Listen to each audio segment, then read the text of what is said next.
दिल अजीज हमारे बहुत ही खास, कहें तो गुजरात के सबसे स्ट्रॉन्ग स्तंभ, सबसे मजबूत पिलर की तरह खड़े रहने वाले, हमेशा से आरसीएम के साथ दिनेश भाई शेलड़िया।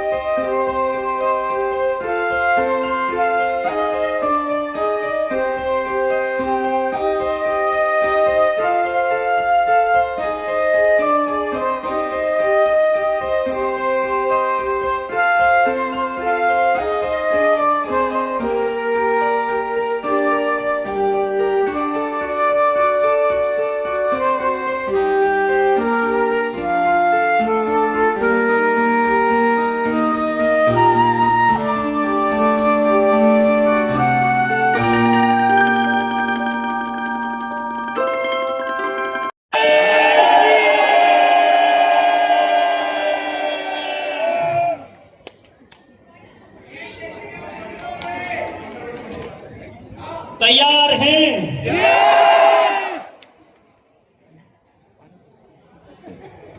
सबसे पहले इस पावन पवित्र आरसीएम गंगा का जहां से जन्म हुआ, उस महान विभूति, मेरे लिए, मेरी नजर में अवतारी पुरुष श्री त्रिलोक चंद छाबड़ा सर के लिए एक शानदार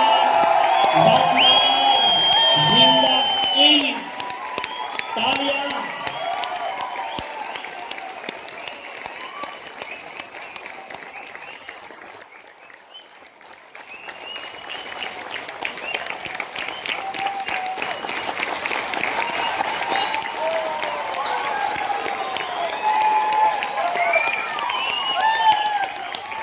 धन्यवाद। टीसी जी से कंधे से कंधा मिलाकर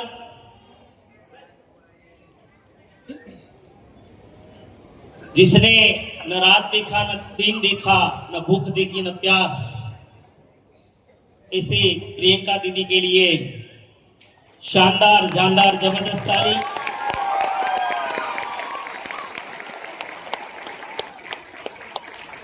जिसने पूरी आरसीएम की काया पलट कर दी बहुत कम समय में, और एक सपना देखा कि 25 साल एक बाजू और आने वाले 5 साल एक बाजू, ऐसे सौरभ सर के लिए शानदार ताली।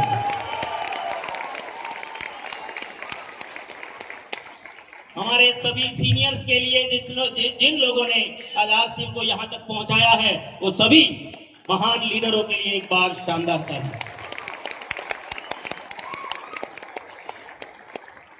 और हमारे छोटे से छोटे परचेजर से लेकर जो भी आरसीएम में जिनका भी छोटा सा रोल रहा है, वो सभी के लिए सम्मानजनक ताली। हमारे सभी ब्रांड पार्टनर्स के लिए एक बार जोरदार ताली। धन्यवाद। और स्टाफ के लिए तो जितनी भी बजा सकते हो।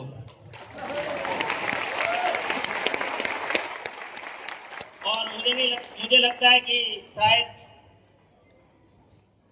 दिनेश भाई को ये बोलने के लिए भेजा। मैं माफी चाहता हूं, मैं आरसीएम मेरा मानता हूं, इसलिए बोला हूं।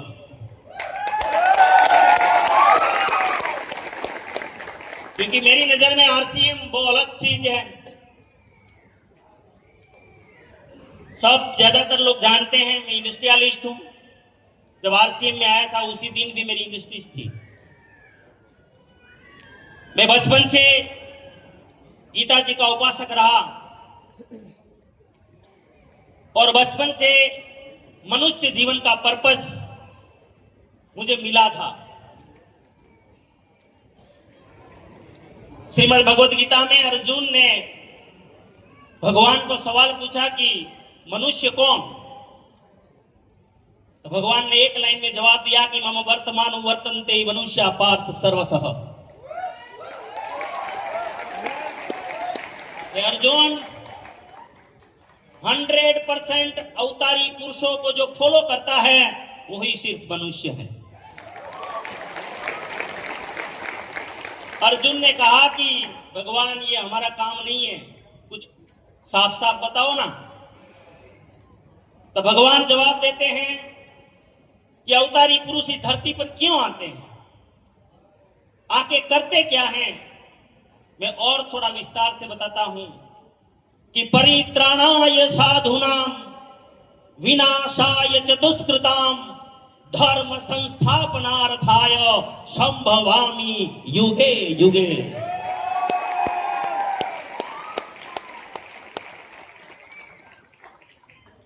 मुझे पता तो था कि मनुष्य जीवन का अर्थ क्या है, लेकिन मेरे पास प्लेटफॉर्म नहीं था और मेरी वो औकात नहीं थी, क्योंकि अवतारी पुरुष ज्यादातर राजा के घर में जन्मे थे और मैं तो गरीब किसान के घर में जन्मा था। मैं यूं ही मरने वाला था। लेकिन 2006 में जब भाई साहब को मिला, टीसीजी को मिला, कुछ कंफ्यूजन था, क्योंकि मैंने यहां सुना था कि काम करो एक बार, इनकम आए बार बार, और एक बार ज्वाइन होना पड़ता है, इनकम आती है। और मैं इन चीजों का सख्त विरोधी था। मैं तो ये मानने वाला इंसान था कि परमपिता परमात्मा ने जिनको बुद्धि नहीं दी है, वो जानवर को भी फ्री में नहीं मिलता, तो इंसान को फ्री में कैसे मिल सकता है? क्यों? अरे जब तक इंसान एक सांस नहीं छोड़ता, दूसरी सांस नहीं मिलती। ऑक्सीजन जब तक चाहिए तो कार्बन डाइऑक्साइड संसार को देना पड़ता है, वृक्षों को देना पड़ता है।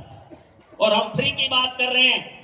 मैं इनका विरोधी था, और ये भाई साहब को शायद याद हो ना हो, मैंने पूछा था पूर्व रोड की ऑफिस में कि ये फ्री वाला मामला क्या है। बोले मैं भिखारी को भीख देने में नहीं मानता, मैं भिखारी को रोजगार देने में मानता हूं।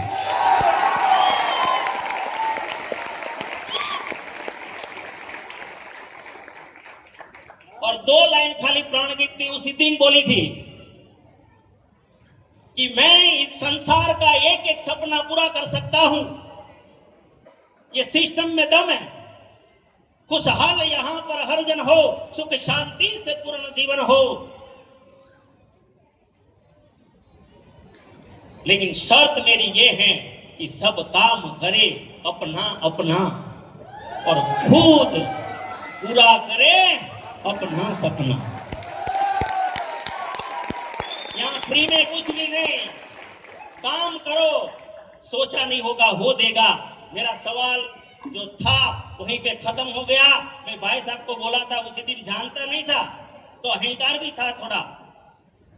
मैंने भाई साहब को बोला था, अगर आपकी बोला था कि अगर आपकी प्रोडक्ट में दम है ना, तो आरसीएम तो मेरी इमेज से करूंगा, मेरी गुडविल से करूंगा मैं। उस समय कुछ भी पता नहीं था। मुझे कॉन्सेप्ट बहुत पसंद था। आज साथियों, आप आरसीएम को क्या मानते हो मुझे नहीं पता। मैंने जितना स्टडी किया है अवतारी पुरुषों का, मैं आपको खुला बोल सकता हूं कि इस दुनिया में जितने भी रिवॉल्यूशन हुए हैं, क्रांतियां हुई हैं, वो विचारों से हुई है, वाणी से हुई है। संसार की पहली और पहला महापुरुष है इस धरती पर। सबने विचार दिया, वाणी दी, लेकिन पहला ऐसा कैरेक्टर है इस संसार का जिसने साकार करने के लिए प्लेटफॉर्म दिया।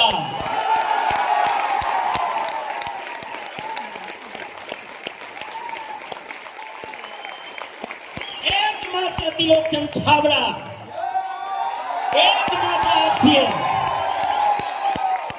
ये मेरा अभिमान है, ये मेरा स्वाभिमान है।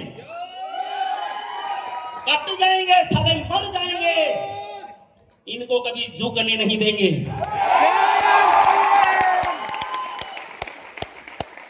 क्यों?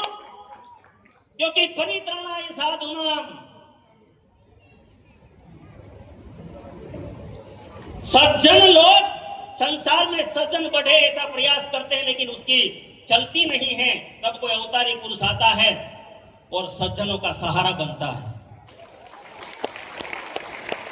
आरसीएम ने किया। विनाशाय च दुष्कृताम। अवतारी पुरुष आते हैं और जो समय में आते हैं उस समय की जो भी चैलेंजें होती है वो चैलेंजों को खत्म करके अवतार जाते हैं। आज राक्षस तो नहीं है, असुर तो नहीं दिखते हैं, शायद अंदर तो पड़े हैं, लेकिन आज इस देश का ऐसे ऐसे राक्षस है। सबसे बड़ा राक्षस है बीमारी। सबसे बड़ा बच्चों को मार रहा है, युवाओं को मार रहा है। हर 30 सेकंड में हार्ट अटैक हो रहे हैं। आज उस राक्षस को मारने का काम आरसीएम के प्रोडक्ट ने किया है। दूसरा राक्षस अभाव का राक्षस। आज आर्थिक अभाव में बहुत बड़ी चैलेंजें खड़ी हो गई है। कुछ लोगों का शोषण करके कुछ लोगों को ज्यादा बड़ा कर दिया जाता है। आज आरसीएम ने यह असमानता को खत्म करने का पूरा प्रयास किया है। और तीसरा राक्षस इस देश में आज है वो समानता, नात जात का भेदभाव।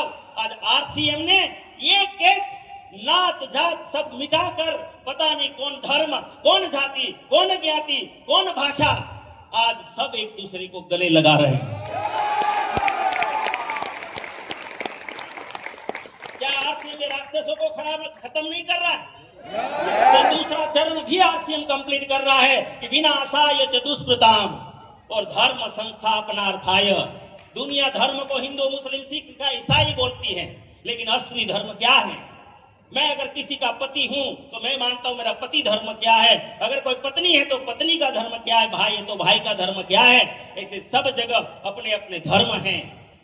अगर हम वो धर्मों का पालन कर ले तो मुझे नहीं लगता हमें झगड़ों में पड़ने की आवश्यकता है। और वो आरसीएम ने करके दिखाया है। हेलो,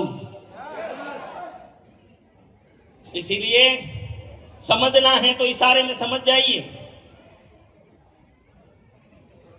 ये कार्य को कोई बिजनेस ना समझे, ये गलती कभी मत करे। अगर ये बिजनेस करना होता तो हम एक तेल क्यों लाते? गुजरात मूंगफली का मांग रहा है, साउथ में 3 राज्य नारियल का मांग रहे, आधा भारत सरसों का मांग रहे। अगर वो लाते, अगर बिजनेस करना होता। लेकिन आज एक ही चीज कि मुझे बिजनेस नहीं करना, मेरा स्वास्थ्य रक्षा का अभियान मुझे साकार करना है देश के लिए। हेल्थ कार्ड के अलावा कुछ आएगा ही नहीं।